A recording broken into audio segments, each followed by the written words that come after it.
Les amis,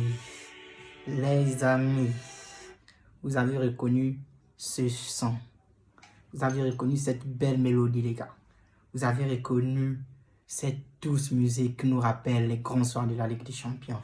Et oui les gars, aujourd'hui c'est mardi et c'est le retour de la Ligue des Champions, la plus grande compétition européenne au monde. Quel truc de ouf les gars, ouf, ok. Bonjour d'abord à la famille Rikers, bonjour à tous mes abonnés, bonjour à tous mes followers. C'est pour vous dire que nous sommes avec le Dr Stat et je suis là pour vous donner mes pronostics par rapport au match de ce soir. Aujourd'hui, nous avons des grandes affiches, oui, favori que nous avons des grandes, nous avons des grandes affiches, notamment en Ligue des Champions. Mais le choc de ce soir, c'est FC Barcelone qui est opposé au Bayern de Munich. Nous allons revenir. En tout cas, le but de cette vidéo, c'est que je vous donne mes pronostics. Je vous donne mes pronostics et le soir, plus tard dans la soirée, après les matchs, nous allons venir, nous allons débriefer les matchs. Ok. Je vais d'abord vous énoncer les matchs de ce soir. Donc, premièrement, nous avons Séville qui va s'opposer à Salzbourg. Nous avons Young Boy qui sera opposé à Manchester United de Cristiano Ronaldo. Nous avons Chelsea qui va jouer contre le Zénith. Nous avons Villarreal qui va jouer contre Atlanta. Nous avons Malmo qui va jouer contre la Juventus. Nous avons Lille qui va s'opposer à Wolfsburg. Et pour terminer, nous avons le Dynamo Kiev qui sera opposé au Benfica. Bon, vous savez, ce sont des matchs en Ligue des Champions, comme on a pour habitude de si bien le dire, il n'y a pas de petites équipes. Toutes les équipes qui jouent en Ligue des Champions, ce sont des bonnes équipes. Ce sont des équipes qui ont du talent, ce sont des équipes très prometteuses. Déjà que s'ils arrivent à se qualifier pour la Ligue des Champions, c'est qu'ils en ont dans les jambes. Oui les gars, ils en ont dans les jambes. Nous n'allons pas nous mentir, en Ligue des Champions, il n'y a pas de petites équipes. Il n'y a pas de petites équipes parce que toutes les équipes que nous retrouvons en Ligue des Champions, ce sont les champions de leurs divers championnats. Donc, sans plus tarder, je vais vous donner mes pronostics. Et comme vous savez, c'est Dr Stat et Dr Stat, ce sont les chiffres. Ok, pour revenir sur le match de Young Boy opposé à Manchester City. Excusez-moi, Young Boy opposé à Manchester United. Et oui, effectivement, Manchester United se déplace sur le stade de Young Boy. Et malheureusement, Edinson Cavani ne sera pas de la partie. Pourquoi? Parce qu'il est blessé aux derniers entraînements, bien avant le match contre Newcastle. Il a eu une petite gêne au niveau jusqu'au janvier et Ole Gunnar Solskjaer ne veut pas prendre des risques. Donc, il a décidé de se déplacer sans leur attaquant. Donc, malgré que Manchester United se déplace en Young Boy, nous allons dire que Manchester United est largement au-dessus de cette équipe de Young Boy. Quand tu vois le collectif de Manchester United, tu ne peux pas le comparer à celui de Young Boy. Et comme on dit, en Ligue des Champions, il n'y a pas de petites équipes, mais Young Boy, c'est une équipe qui propose de très bons jeux. Ça fait déjà 3 années, même si elle n'est pas régulière en Ligue des Champions, mais c'est une équipe qui joue quand même la Ligue des Champions. Elle est là, elle flirte entre la Ligue des Champions et la Ligue Europa. Donc, sans plus tarder, sur ce match, nous allons tout simplement dire que c'est une victoire du Manchester United. Et je vais partir sur un 3-0 en faveur du Manchester United. Et peut-être que c'est Cristiano Ronaldo va encore y aller de son but. Donc, c'est un peu ça. Manchester United va s'imposer face à cette équipe de Young Boy. Ok, nous allons sans plus tarder passer au match de Villarreal-Atlanta. Villarreal-Atlanta, ce sont d'abord deux très bonnes équipes. Une qui joue au championnat espagnol et l'autre qui joue au championnat italien. Atlanta n'est plus à présenter. Sur les 5 dernières années, Atlanta nous propose du beau football. Sur les 5 dernières années, Atlanta est toujours présente dans les grands rendez-vous. Sur les 5 dernières années, Atlanta, c'est une équipe qui produit du jeu. C'est une équipe qui a un plan de jeu très coordonné, notamment emmené par leur coach Gasperini qui a une très belle philosophie de jeu, oui, il faut l'avouer, parce que le jeu qu'il arrive à produire, c'est tout simplement un jeu spectaculaire, avec des joueurs qui sont fidèles au plan de jeu de leur coach, qui appliquent très bien ça. Et maintenant, de l'autre côté, tu as le tacticien espagnol.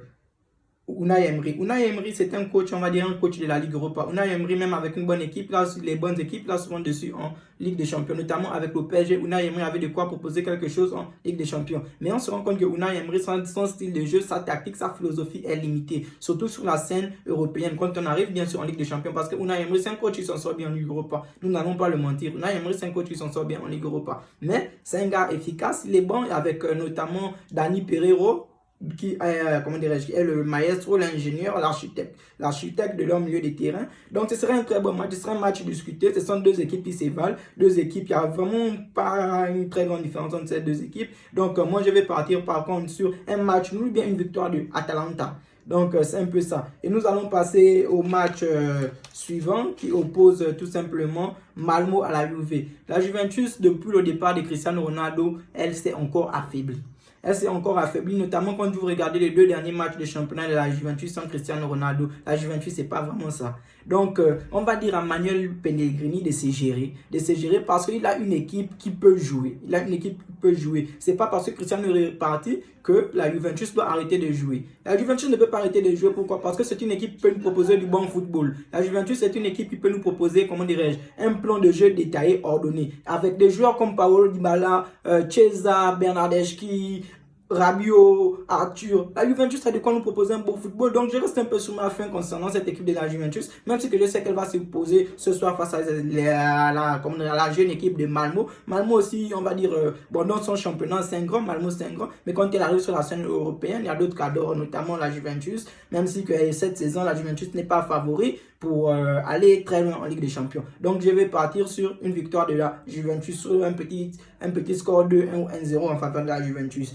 Ensuite, on arrive sur le match de Séville-Salzbourg. Séville-Salzbourg, là, c'est 2 équipes encore. Ça, c'est une équipe du championnat allemand qui est Salzbourg et Séville, c'est une équipe du championnat espagnol. Séville, c'est, comment dire, on va dire Séville, ce sont les maestros de la Ligue Europa. Séville, ce sont les représentants même en titre de la Ligue Europa. Notamment avec ce beau collectif qu'ils ont, ce beau collectif. Mais ce que je reproche à cette équipe de Séville, c'est qu'ils n'arrivent pas à, comment dire, à passer un cap. Séville n'arrive pas à passer un cap. Pourquoi? Parce qu'on a l'impression que leurs joueurs sont, comment dire, ils sont conçus, ils sont formatés juste pour jouer la Ligue Europa. Mais Séville est un bon collectif. Séville est un bon collectif. Il peut apporter quelque chose en Ligue des Champions. On ne sait pas pourquoi Séville ne veut pas se gérer. Alors que Séville se gère, qui nous propose un bon match face à Salzbourg. Or, Salzbourg, c'est une équipe joueuse, à l'image de Atalanta. C'est une équipe très joueuse. On voit notamment week-end après week-end ce que ça propose au championnat d'Allemagne. Ce sont des gars qui viennent souvent titiller le Bayern de Munich. Donc, en Ligue des Champions, ces dernières années, ils arrivent quand même à passer les poules, 8e, ils flirtent avec les quarts de finale. Donc Salzbourg, c'est une très bonne équipe. C'est une très bonne équipe et c'est un très bon match qui s'annonce ce soir. Donc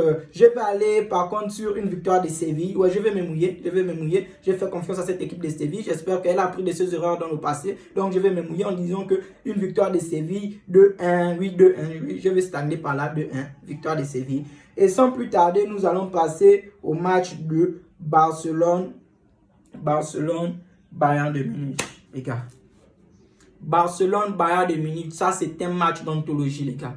C'est un match d'anthologie, pourquoi? Parce que ça fait, j'espère que vous n'avez pas oublié, mais le dernier Barcelone-Bayern de Munich, ça s'est terminé par un fiasco du FC Barcelone, une démonstration du grand Bayern de Munich avec un score de 8-2. On va même dire que c'est ce 8-2 là qui a poussé en sorte que Messi puisse envoyer une lettre de, comment dirais-je, des démissions en faveur du FC Barcelone. Messi était traumatisé par ce score. On ne va pas dire que le match sera similaire, non.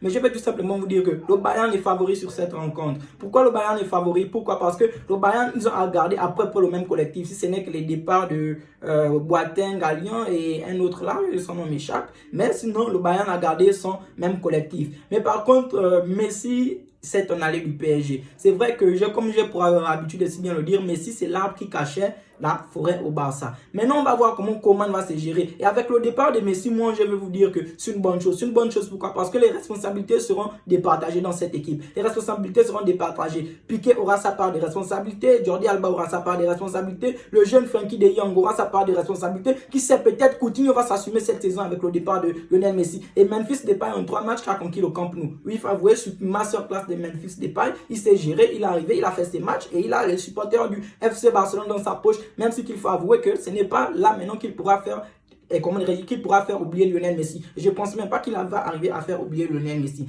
Donc, pour revenir sur cette rencontre, Bayern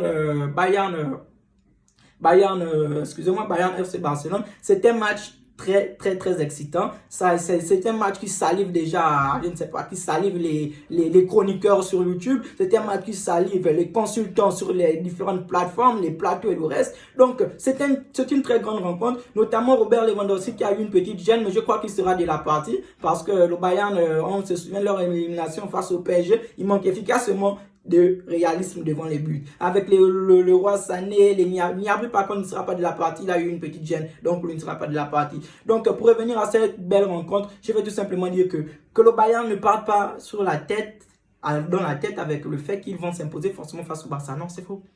Ils ne vont pas s'imposer forcément face au Barça. Notamment qu'on attend une réaction des hommes de Roman Koeman et au Camp Nou.